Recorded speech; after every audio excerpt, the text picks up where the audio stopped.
ይስጥልን ተከታታዮቻችን፣ ለዕለቱ የተዘጋጁትን መረጃዎች ይዘንላችሁ ቀርበናል። እስከ መጨረሻው ጋብዘናችሁ። ኢትዮጵያ ደቡብ ሱዳን ውስጥ በተሰማሩ 2 ኢትዮጵያውያን የተመድ ሰላም አስከባሪ አባላት ላይ የታጠቁ አካላት የፈጸሙትን ጥቃት አወገዘች።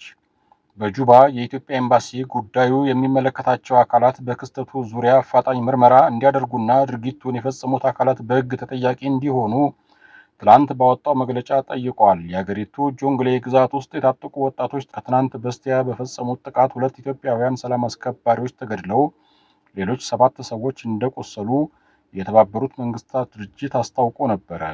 ኤምባሲው በሀገሪቱ የሚካሄደው ግጭት በጥልቅ እንዳሳሰበው ጨምሮ ገልጧል። ደቡብ ሱዳን ኢትዮጵያ ሰላም አስከባሪዎቿን ከላከችባቸው ሀገራት መካከል አንዷ ስትሆን ከዚህ በተጨማሪ ሀገሪቱ በሶማሊያም ሰላም አስከባሪዎችን አሰማርታ ትገኛለች። የቀድሞው የናይጄሪያ ፕሬዝዳንት ኦሉሴጉን ኦባሳንጆ ከትላንት በስቲያ መቀሌ ውስጥ ስልጣን በኃይል ከያዘው የህወሓት መራሹ የክልሉ አስተዳደር ፕሬዝዳንት ደብረጽዮን ገብረ ሚካኤል ጋር ባደረጉት ውይይት ላይ አስተዳደሩ ከፌዴራል መንግስት ጋር ለመወያየት ቅድመ ሁኔታዎችን ማስቀመጡን ገለጡ።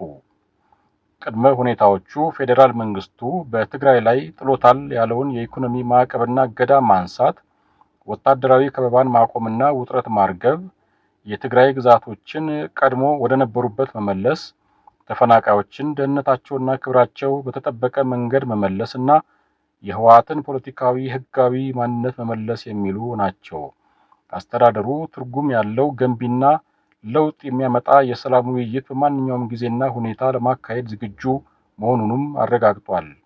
በሰኔው ተመሳሳይ ውይይት መሰረት ኦባሳንጆ ትርጉም ያለው ክትትልና ቁጥጥር አላደረጉም በማለት የተቸው አስተዳደሩ ኦባሳንጆ ከፌዴራል መንግስቱ ጋር ተወያይተው በ1 ወይም 2 ሳምንት ውስጥ ወደ ትግራይ እንደሚመለሱ ገልጸዋል ተብሏል። የቀድሞው የናይጄሪያ ወታደራዊ መሪ ኦሉሴጉን ኦባሳንጆ ለበርካታ ወራት በቆየው የፌዴራል መንግስቱና የህወሓት ጦርነት ምክንያት ተከስቶ የነበረውን ደም አፋሳሽ ግጭት በማስቆም ከፍተኛ ሚና ከተጫወቱ አሸማጋዮች መካከል አንዱ ናቸው። ሆኖም ህወሓት በተደጋጋሚ ቅሬታ ከሚያቀርብባቸው አሸማጋዮች መካከልም እንደዚሁ የሚጠቀሱ ናቸው። ሌላው አሸማጋይ የኬንያው የቀድሞ ፕሬዝዳንት ኡሁሩ ኬንያታ እንደሆኑ አይዘነጋም። የፕሪቶሪያው ስምምነት ከተፈረመ በርካታ ጊዜያት የቆዩ ያለፉ ቢሆንም ሀገሪቱ አሁንም ከጦርነት ስጋት ውስጥ አልወጣችም። በቅርቡ የጦርነት ዝግጅቶች ከሁለቱም አቅጣጫዎች እየተካሄዱ ሲሆን የቃላት ውርወራ በተደጋጋሚ ተስተውሏል። የድሮን ጥቃቶችም ተካሂደዋል። በምዕራብ ትግራይ አካባቢም የፌዴራል መንግስቱና የህወሓት ታጣቂዎች ሸረሪና በተባለው ቦታ ላይ ከፍተኛ ጦርነትን አድርገው የህይወትና የንብረት ጉዳት መድረሱ እየተዘገበ ይገኛል። ይህ ጦርነት ከመባባሱ በፊት ዲፕሎማሲያዊ ጥረቶች እየተካሄዱ ስለመሆናቸው የቀድሞው የናይጄሪያ ፕሬዝዳንትና የአሁኑ የሰላም አደራዳሪ ኦሉሴጉን ኦባሳንጆ በተደጋጋሚ ወደ ኢትዮጵያ ከዛም አልፈው ወደ ትግራይ ክልል የሚያደርጉት ጉብኝት አመላካች ነው። ምን ያህል ይሳካል የሚለውን እንግዲህ ወደፊት የምንመለከተው ይሆናል። ከዚሁ ከትግራይ ዜና ሳንወጣ በትግራይ ክልል መቀለ ቅርንጫፍ የፓስፖርት አገልግሎት ከየካቲት ጀምሮ በመቋረጡ ተገልጋዮች ለከፋ እንግልት እንደተጋለጡ ተዘግበዋል። የፓስፖርት አገልግሎት ፈላጊዎች ወደ አዲስ አበባ በመጓዝ ከፍተኛ ወጪ እንደሚያወጡና የኢሚግሬሽን ዜግነት አገልግሎትም የጊዜያዊ አስተዳደሩ ማህተም ያላረፈባቸው ሰነዶች አልቀበልም በማለት ለእንግልት እንደዳረጋቸው ገልጸዋል። ተገልጋዮች ከመደበኛው መስፈርት ውጪ ተቋሙ ተጨማሪ ሰነዶችን እንዲያቀርቡ እንደሚጠይቃቸውም ተናግረዋል። ተቋሙ በበኩሉ የኤርትራና የትግራይ ተወላጆች የባህልና የቋንቋ መመሳሰል ስላላቸው ልዩ ጥንቃቄ እንደሚያደርግ አንድ ስማቸው እንዲገለጽ ያልፈለጉ የተቋሙ ባልደረባ ለዋዜማ ገልጸዋል። ሆኖም በዚህ መስሪያ ቤት ዙሪያ የሚነሱ ቅሬታዎች ከትግራይ ከመጡ ብቻ ሳይሆን ከሌሎችም አካባቢዎች የሚስተዋሉ ናቸው። በተለይም የወረፋ መብዛት፣ ለረጅም ጊዜ መጉላላት፣ ሙስና ከሚጠቀሱት ችግሮች መካከል ናቸው። ተቋሙም እነዚህን ችግሮች እየፈታ እንደሆነ ከመግለጽ የቦዘነበት ጊዜ የለም። ከስራ የታገዱ፣ በህግ ተጠያቂ የተደረጉ የተቋሙ ሰራተኞችም መኖራቸው አይዘነጋም።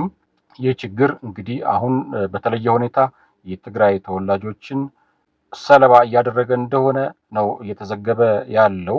ስር ነቀል ለውጥ ማድረግ ያስፈልጋል በተቋሙ አሰራር ላይ ብቻም ሳይሆን ለስደት ምክንያት የሆኑትን የጦርነት፣ የስራ አጥነት እና የመሳሰሉ ችግሮችን ለመፍታት ሁሉም አካላት መረባረብ እንዳለባቸው ታዛቢዎች ይናገራሉ። በተለይም በትግራይ ክልል፣ በሰሜን ኢትዮጵያ፣ በሌሎችም አካባቢዎች የተንሰራፋው የጦርነት ስጋት እና ግጭቶች ወጣቶች በሀገራቸው ሰርተው ለመለወጥ ያላቸውን ተስፋ ከጊዜ ወደ ጊዜ እያመናመኑት ይገኛሉ። በዚህም ምክንያት የፓስፖርት ፈላጊዎች ቁጥር እንደጨመረ ይገመታል። ስለዚህ የተቋሙን አሰራር ከማዘመንና ከማሻሻል ባሻገር ዜጎች በሀገራቸው ሰርተው የሚለወጡበትን የስራ ዕድል፣ የካፒታል አቅርቦት፣ የሰላምና መረጋጋት ሁኔታዎች ማመቻቸት፣ ማሳለጥ እንደሚጠበቅ ብዙዎች የሚስማሙበት ሁኔታ ነው።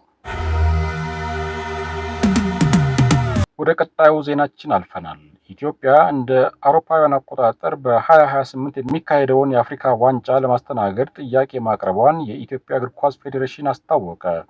ኢትዮጵያ የአፍሪካ ዋንጫን ለመጨረሻ ጊዜ ያስተናገደችው ከ50 ዓመታት በፊት ነበር። በቀጣዩ ዓመት የሚካሄደውን የአፍሪካ ዋንጫ በጋራ የሚያዘጋጁት ኬንያ፣ ታንዛኒያ እና ኡጋንዳ ናቸው። የኢትዮጵያ ብሔራዊ እግር ኳስ ቡድን በዓለም አቀፍ የእግር ኳስ ፌዴሬሽን ባወጣው የደረጃ ሰንጠረዥ ከ211 ሀገራት 143ኛ ደረጃ ላይ ይገኛል። እግር ኳስ በኢትዮጵያ ከፍተኛ ተወዳጅነት ያለው ስፖርት ቢሆንም በዓለም አቀፍ ውድድሮች ያለው ታዋቂነት ወይም የአሸናፊነት ደረጃ እዚህ ግባ የሚባል አይደለም። አነስተኛ ቁጥር ያላቸው ሀገራት የእግር ኳስ ደረጃቸው በከፍተኛ ሁኔታ ሲያድግ፣ የኢትዮጵያ ግን ጭራሽ እያሽቆለቆለ ይገኛል። የስታዲየሞች እጥረትም አለባት። የሀገሪቱ ስታዲየሞች በአወዳዳሪ አካላት በካፍ እና በፊፋ እውቅና የሌላቸው የታገዱ ከመሆናቸው አንጻር ሀገሪቱ በባዕድ ሀገራት ጨዋታዎቿን ለማካሄድ እንደተገደደች ይታወቃል። በቅርብ ዓመታት ውስጥ ትልልቅ ስታዲየሞች ተገንብተዋል። ነገር ግን አወዳዳሪ አካላትን እና የእግር ኳስ ማህበራትን ስታንዳርድ የማያሟሉ በመሆናቸው ተቀባይነት አላገኙም። ከፍተኛ ወጪ የወጣበት ብዙ ተስፋ የተጣለበት አዲስ አበባ ውስጥ የሚገኘው አዲስ አበባ ስቴዲየም ቢሆንም ይህን ስቴዲየም ማጠናቀቅ አልተቻለም። ስራው እየተካሄደ እንደሆነ ይነገራል። አንዳንድ እንቅስቃሴዎችም ይታያሉ። ነገር ግን ስቴዲየሙ ሊጠናቀቅ አልቻለም። በዚህም ምክንያት የኢትዮጵያ ብሔራዊ ቡድን በሀገር ውስጥ ማድረግ የሚገባውን ጨዋታ ከሀገር ውጪ በተለይም በሞሮኮ ሲያደርግ ይስተዋላል። ከዚህ አንጻር አገሪቱ ለማስተናገድ የጠየቀችው የአፍሪካ ዋንጫ በምን መልኩ በየትኛው ስቴዲየም ይካሄዳል የሚለውን ለጊዜው ምላሽ አላገኘም። እንደሚገመተው ያሉትን ስቴዲየሞች የማሻሻል ጅምር የሆኑትንም የአዲስ አበባ ስቴዲየምን የማጠናቀቅ ጅምር እና ፍላጎት፣ ተነሳሽነት ከመንግስት ወገን ይኖራል ተብሎ ይታሰባል። ወደ ቀጣዩ ዜናችን ስናልፍ የምንመለከተው የአሜሪካን የተመድንና የሱዳንን ወቅታዊ ጉዳይ ነው። አሜሪካ የተመድ የጸጥታው ምክር ቤት በሱዳን ላይ የጦር መሳሪያ ማዕቀብ እንዲጥል ጠየቀች። ማዕቀቡ ድሮኖችን ጭምር መሸፈን እንዳለበት አሜሪካ አሳስባለች። ጥያቄውን ያቀረቡት የፕሬዝዳንት ትራምፕ የአረብና አፍሪካ ጉዳዮች አማካሪ ማሳድ ቡሎስ በሱዳን ጦርነት ከቀጠለ ጎረቤት ሀገራትን ጎትቶ ሊያስገባ ይችላል በማለት አስጠንቅቀዋል። ሱዳን እና ሩሲያ መላዋን ሱዳን የሚሸፍን የጦር መሳሪያ ማዕቀብ መጣል የሀገሪቱን ጦር ሰራዊት ይጎዳል በማለት ስጋታቸውን ገልጠዋል። የጸጥታው ምክር ቤት ከ20 ዓመት በፊት ዳርፉር ግዛት ላይ ብቻ ተፈጻሚ እንዲሆን የጣለው የጦር መሳሪያ ማዕቀብ የአሁኑ ዙር የቆይታ ጊዜው በቀጣዩ ወር ያበቃል። ለዕለቱ የተዘጋጁት ዜናዎች እነዚህን ይመስላሉ። ስለተከታተላችሁን እናመሰግናለን። ሰብስክራይብ፣ ላይክ፣ ሼር አድርጉ። በሰላም ቆዩ።